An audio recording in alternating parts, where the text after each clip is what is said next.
thing is within your hand is that you have been blessed within your past lives that even in this life you are blessed with people in your life who only want to make sure you succeed.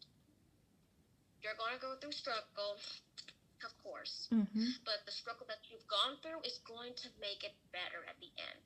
And like I said before, like when you get married, it's going to be someone that you never thought, and that was one of your past lives that you didn't even know you were going to marry this person. Everyone kept saying you'll never marry this person, and you end up marrying that person. You had a good life in that life. Family is going to be a gigantic part of your life. Like I'm pretty sure it is now. That you, your mom, you're going to go through struggles together. But it's those struggles that make it a stronger bond in the end. So let's see here. The purpose of palm reading has to do with looking into your past and your future, but the purpose of this assignment overall is to achieve certainty on whether palmistry is a realistic psychic science. The main question that I focused on for this assignment is palm reading a realistic psychic science? But besides that being the overall question, I did have a few questions during the palm reading. I asked her if she could go over what she could see from my past and what she could see from my future. Similarly, I had a question about, I asked her like if the reading would even be accurate if we did it via video call, or how accurate or how much information she would be able to give me, questions like that. And questions for myself, like how do I know that she is that what she's saying, if she really knows what she's talking about, or if she is cold reading, or if she's just kind of bullcrapping me. And so there were lots of questions.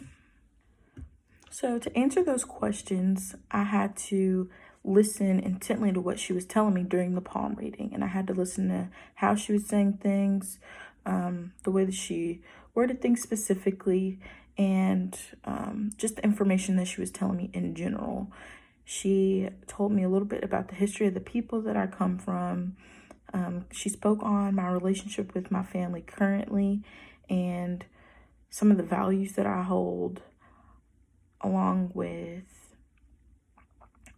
some things about my future relationship, like who I'm going to marry, things like that, and some struggles and some strengths I will have in the future. So the theory behind her being able to do all this, she explained to me, has to do with practice and reading the lines on your palm and her psychic ability.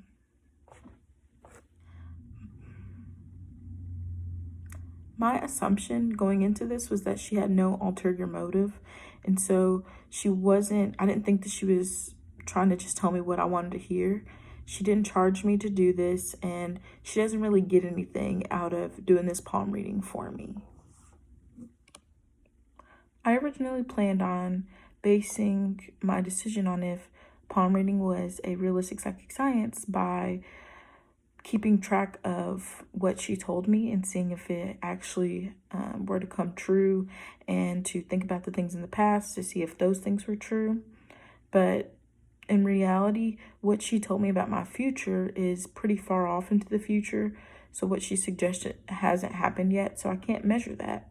And the things that she told me for the past were pretty general, and they're subject to suggestion. So I can't say that palm reading is a realistic psychic science with the results from my experiment. One of the implications of my conclusion is that people could walk away thinking that virtual palm readings aren't authentic, or that palm readings in general aren't authentic. As far as point of view goes, I'm a very open-minded person, and I find this stuff really interesting. And so I tried to adopt a more skeptic viewpoint so that I didn't get wrapped up in everything that she was saying in case it was something that I wanted to hear. And I ultimately just tried to not find truth where it wasn't, and what she was saying and take things with a grain of salt.